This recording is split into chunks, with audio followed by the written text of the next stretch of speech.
dan saya yaitu Katolik, bagi Bapak Ibu guru dan teman-teman yang beragama sahabat, mohon menyesuaikan. Berdoa mulai dalam nama Bapa dan Putra dan Roh Kudus. Terima kasih Bapak pada pagi hari ini kami akan memulai aktivitas kami yaitu belajar. Kiranya Engkau mau menyertai kami dari waktu pelajaran yang telah akhir, agar perjalanan pelajaran ini akan mulus. Terima kasih Tuhan, hanya doa doa saya dan Yesus dan Roh Kudus. Nama Bapa dan Putra dan Roh Kudus. Good morning, all teacher and friends. Morning. We are from SMP Negeri Buti Merauke, South Papua. Thank you for coming in this activity. Belajar ilmu ASEAN Indonesia. Please give attention to our cheers. Selamat pagi. Siapa kita? Siapa kita? Belajar ilmu Indonesia.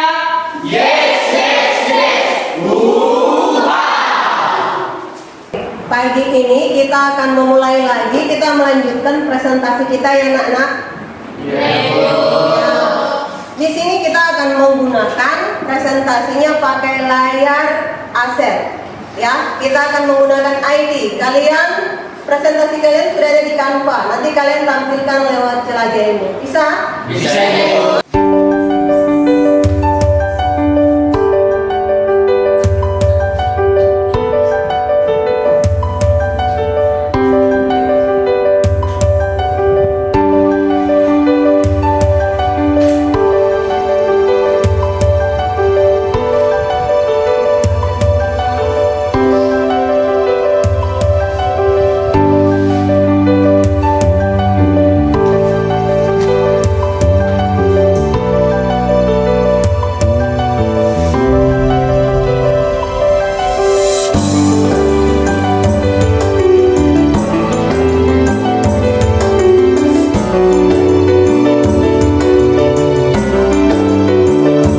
Oke, Ibu periksa tugas kalian dulu di kelompok masing-masing ya.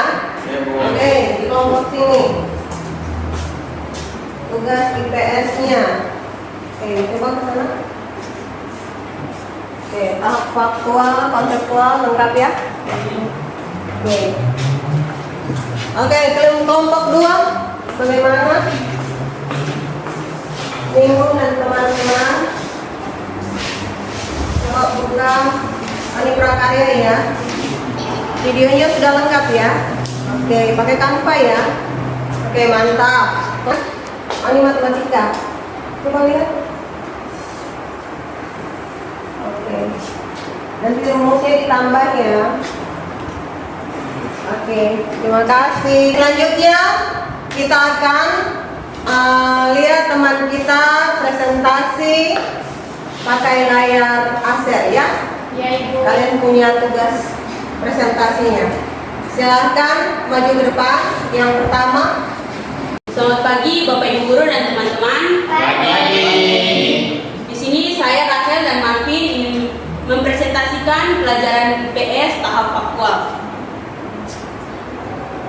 dengan tema kearifan lokal, subtema budaya Papua.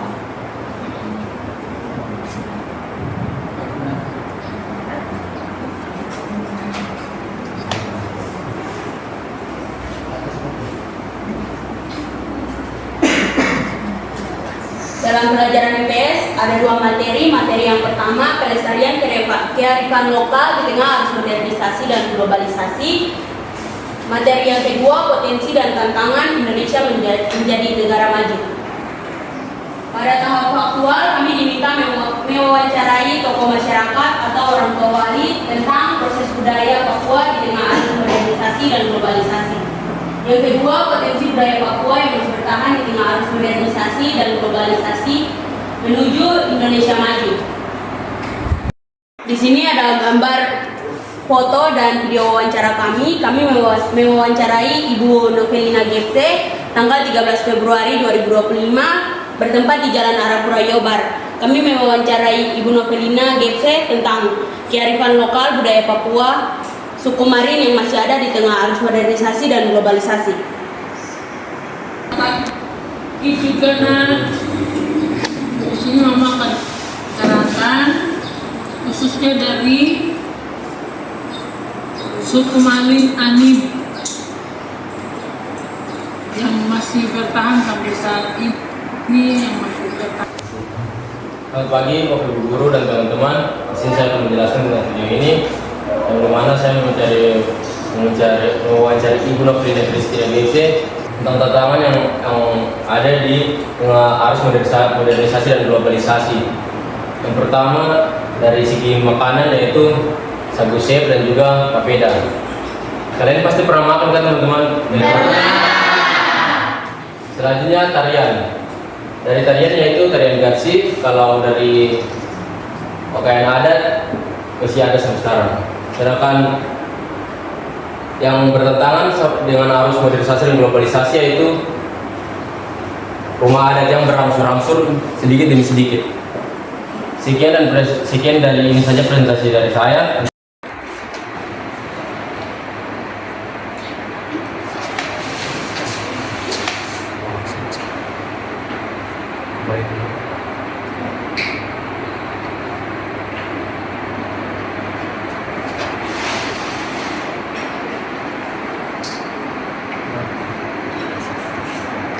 Selamat pagi Bapak Ibu Guru dan teman-teman. Pada kesempatan kali ini saya dan Yancin akan mempresentasikan hasil diskusi kami pada tahap faktual dan konseptual dalam mata pelajaran IPA yang bertema kearifan lokal dan subtemanya listrik dinamis.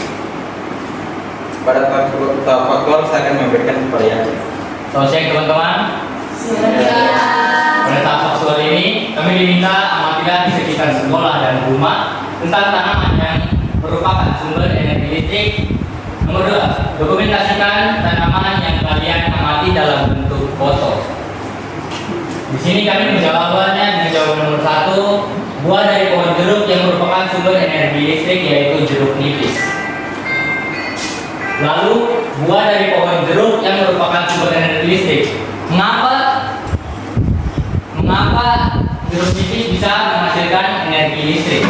Sini ada penjelasannya, yaitu jeruk nipis seperti hanya sebuah baterai yang mengandung asam yang bersifat elektrolit yang dapat menghasilkan listrik ketika reaksi kimia antara asam pada jeruk nipis dan lempengan-lempengan berlangsung.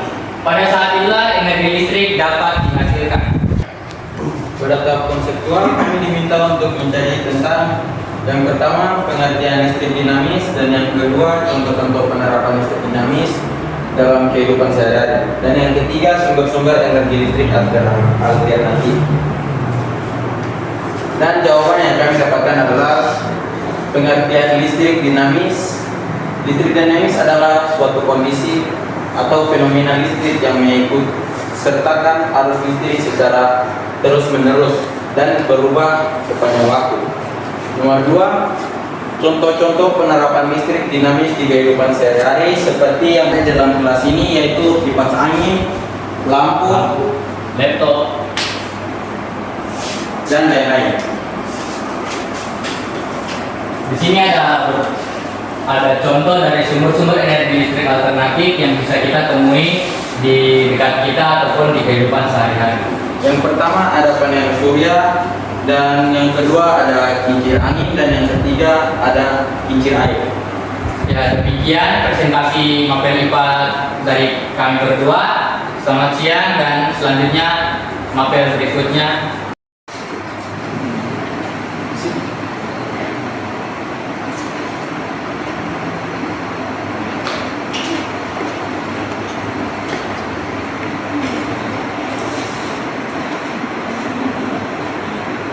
Pada mata pelajaran matematika, tema kearifan lokal, subtema lingkaran, saya Lucia dan teman saya Andre akan menjelaskan atau mempresentasikan tahap konseptual. Pada tahap konseptual, kami diminta mencari informasi tentang pengertian lingkaran, unsur-unsur lingkaran, dan mencari rumus keliling dan luas lingkaran.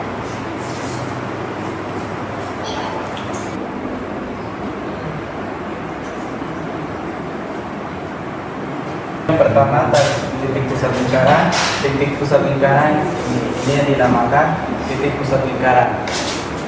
Kalau yang kedua jari-jari lingkaran. Jari-jari lingkaran yaitu di sebelah sini, di titik A ke titik O. Itu yang ketiga diameter. Diameter itu ke titik A dan ke titik B. Selanjutnya kita mencari rumus keliling dan luas lingkaran. Rumus luas lingkaran, rumusnya adalah pi r kuadrat. Yang kedua keliling lingkaran, rumusnya 2πr. Sekian presentasi dari kita. Selanjutnya kami mempersilakan kepada presentasi mata pelajaran berikutnya. Good morning our teachers and friends. Morning. Today I will explain the text of the Fatwa with theme, vocal wisdom, and subtheme, narrative text. Before that, let me introduce ourselves. My name is Erick Panikum. My name is Artis Sujolarnana. Fatwa. Observe the learning video with your group, then answer the following questions. Number 1, what is the title of the story? The title of the story is the Unhappy Cendrawasih. Number 2, who are the characters of the story? Mr. Greenberg, Mr. Brownberg, Mrs. Brownberg, and the God of the Jungle. Number 3, where did the story take place? The jungle in Papua. Number 4, what is the moral value of the story? Be grateful for what you already have, and you will attract more good things. I think that's all of our presentation today. Now we move to the next presentation. Selamat pagi Bapak Ibu Guru dan teman-teman sekalian. Pagi. Saya Penina dan teman saya Bella akan mempresentasikan tugas agama Katolik dengan tema umum hormat terhadap Hari Raya Tuhan, subtema hari Sabat atau hari Minggu.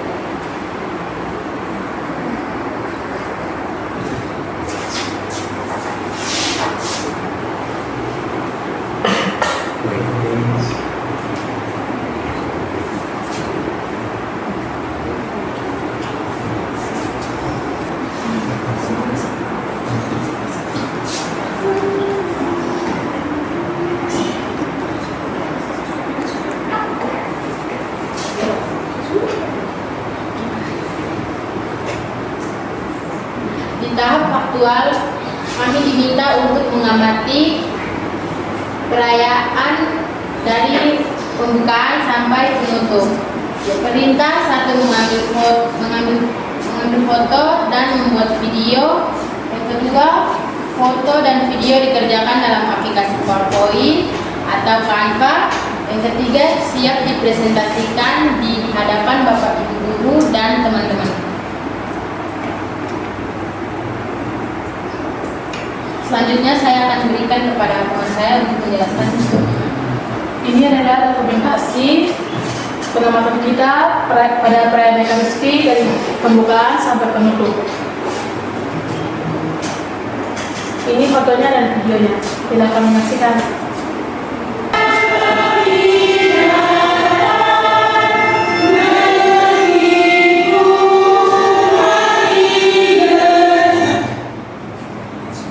Dalam perayaan misa Jalan Salib. Komuni, pemberkatan anak-anak dan sekami, pemberkatan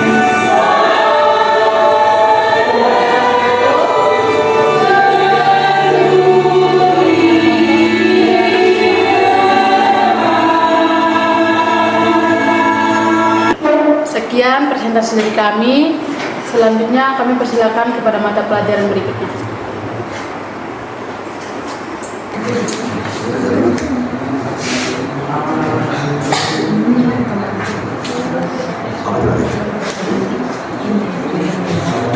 Selamat pagi Bapak Ibu Guru dan teman-teman. Pagi.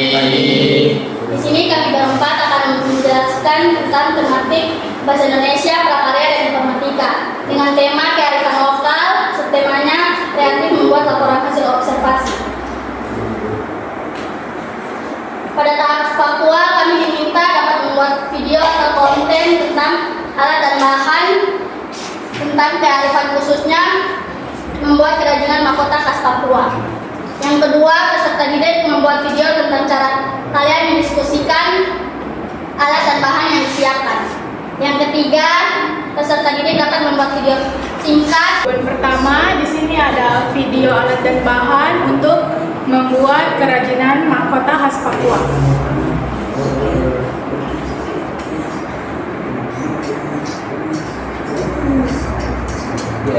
Dan ada juga karton, penyaring kelapa, dan yang terakhir kain flanel.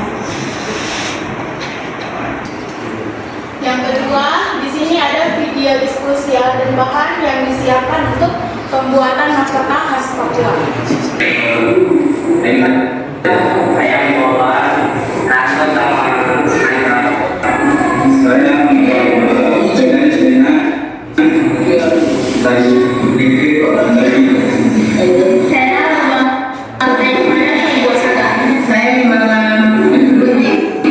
Untuk video yang terakhir, yang nomor 3, adalah video tentang penemuan alat dan bahan untuk pembuatan mahkota khas Papua.